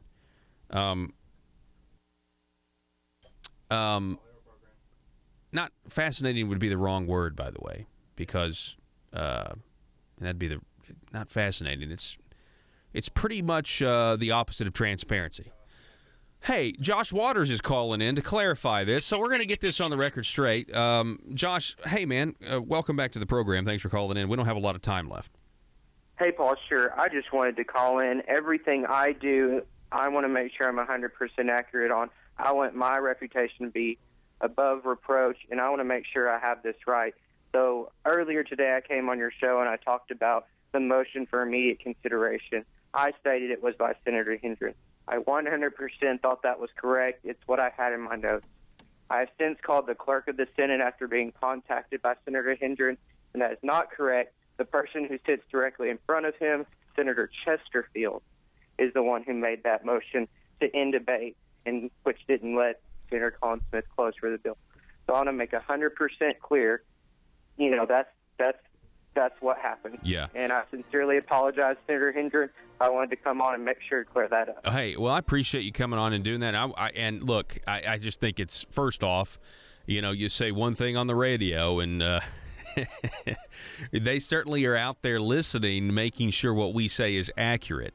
And they don't contact us very often, do they? Well, that's fair. One thing I learned in law school is about all you have is your reputation, and I want your listeners to know, I want Senator Hendren, everyone else to know that I apologize. I want to make sure I came on and got that corrected. All right, Josh Waters, man, have a great weekend, sir. Thank you so much for coming on. Appreciate it, folks. We're out of time. We might address this. Later on. Who knows? PaulHarrell.com. Get your Liberty Machine T-shirts. By the way, $20. Shipping's free. And Arkansas, thanks for listening. Be safe.